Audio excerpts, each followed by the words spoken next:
Rocket Lab, une société créée il y a seulement quelques années et qui a réussi à se débrouiller pour se faire une vraie place dans le business des lancements de satellites à destination de l'orbite basse. Derrière cette entreprise, pas de grands milliardaires, seulement des ingénieurs qui font tout pour développer des technologies au meilleur prix grâce à diverses méthodes qu'on va voir dans cette vidéo. Donc si vous êtes prêts ou prêtes, eh bien nous sommes partis.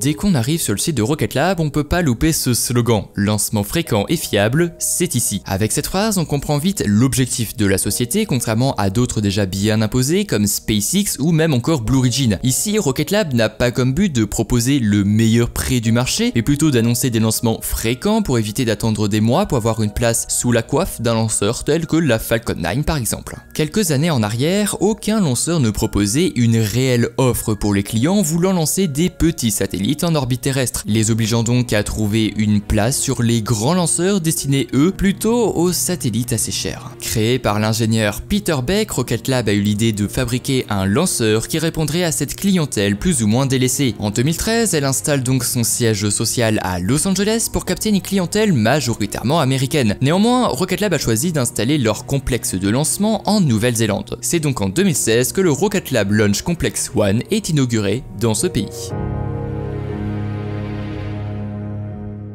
Parlons maintenant des technologies et lanceurs développés par Rocket Lab pour atteindre l'espace. Dès 2009, la société commence par développer une fusée-sonde du nom de ATA-1 qui permet à Rocket Lab de devenir la première entreprise privée de l'hémisphère sud à atteindre l'espace. Un an plus tard, en 2010, elle teste un moteur fonctionnant au Monergol. Le Monergol a la particularité de se suffire à lui-même pour faire fonctionner un moteur. Les RCS, qui sont des petits propulseurs permettant de faire des petites corrections en orbite, fonctionnent au Monergol car pas besoin de carburant et comburant. Le Monergol est entre guillemets un 2 en 1. Le grand avantage est qu'on gagne donc en place et en masse au niveau du vaisseau ou satellite. En 2012, le moteur est testé sur une nouvelle fusée-sonde pour un vol de test et c'est une réussite. Maintenant que Rocket Lab maîtrise plus ou moins les moteurs et le lancement de fusées-sondes, en 2013 elle annonce le lanceur Electron. Electron est la fusée qui a fait de Rocket Lab ce qu'elle est aujourd'hui. En effet, ce lanceur de 18 mètres est composé de 2 étages fonctionnant tous les deux au LOX et au RP1. Electron peut placer une masse de 300 kg en LIO, c'est-à-dire en orbite basse. Le premier étage est composé de 9 moteurs Rutherford, tandis que le second étage est composé d'un moteur Rutherford vacuum, c'est-à-dire qu'il fonctionne dans le vide spatial. La grande particularité d'Electron par rapport à d'autres lanceurs est qu'elle utilise des turbopompes électrique. Ce choix permet de gagner en efficacité lors d'un lancement. En effet, des turbopompes classiques ont besoin d'une partie des carburants pour fonctionner, produisant une petite perte estimée entre 1 et 3% selon les moteurs. Les turbopompes ont un rôle crucial dans le fonctionnement du moteur car c'est elles qui permettent d'amener le carburant dans la chambre de combustion qui fait donc ensuite fonctionner le moteur pour propulser le lanceur. Ici, les turbopompes sont électriques, donc elles n'ont pas besoin de carburant pour fonctionner car elles utilisent de l'électricité, donc il suffit juste plus ou moins d'avoir des batteries. L'avantage est que ça permet d'économiser le carburant qui était nécessaire pour les faire fonctionner. Elles ont donc été testées en 2013, juste avant l'annonce du lanceur, avec réussite. De plus, Rocket Lab nous indique qu'elles sont imprimées en 3D et comme j'ai pu le dire dans ma vidéo présentant Made in Space, l'impression 3D est l'avenir du spatial. Pour réduire encore plus les coûts, Rocket Lab a fait que le premier étage de leur lanceur soit réutilisable. Comme elle le dit, c'est aujourd'hui la seule petite fusée de classe orbitale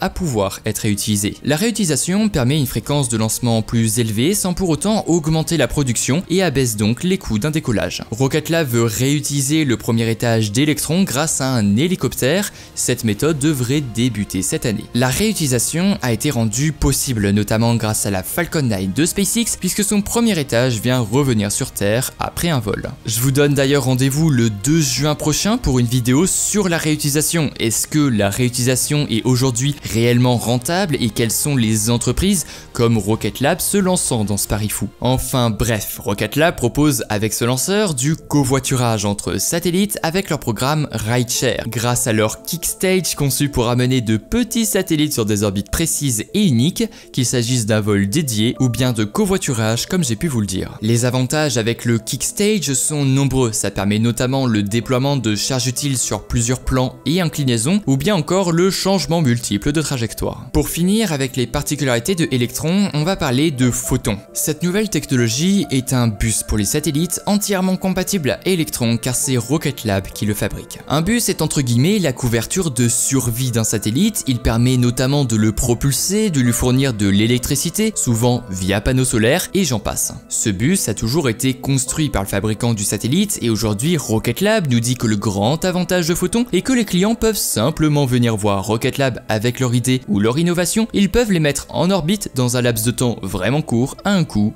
abordable. Photon est vendu comme un vaisseau spatial complet pour un grand nombre de missions, que ce soit en orbite terrestre ou au-delà. Rocket Lab propose deux configurations de Photon, une destinée pour l'orbite terrestre et l'autre pour des destinations plus lointaines comme la Lune ou Mars. Grâce à leur moteur Hypercurie, il est possible de rejoindre des destinations interplanétaires en utilisant une approche appelée orbite phasée. C'est une méthode qui est longue mais qui permet d'économiser le plus de carburant possible pour rejoindre des destinations plus loin que l'orbite terrestre. Elle a été utilisée notamment par Beresheet, l'atterrisseur lunaire de SpaceX, pour aller sur la Lune. Si vous ne l'avez toujours pas vu d'ailleurs, j'ai fait une vidéo sur SpaceX, le lien est dans la description. Le 22 mars 2021, Electron décollait pour la mission They Go Up So Fast, une mission de covoiturage avec à son bord le bus de satellite Photon pour démontrer les technologies d'une mission lunaire pour la NASA qui devrait être lancée cette année par le même lanceur. La charge utile de cette mission devrait être un CubeSat du nom de Capstone pour préparer le programme Artemis, mais surtout pour préparer la future station spatiale lunaire Gateway car il sera déployé sur l'orbite qui sera utilisée par cette même station. Le CubeSat sera donc transféré vers la Lune grâce au Photon en configuration lunaire.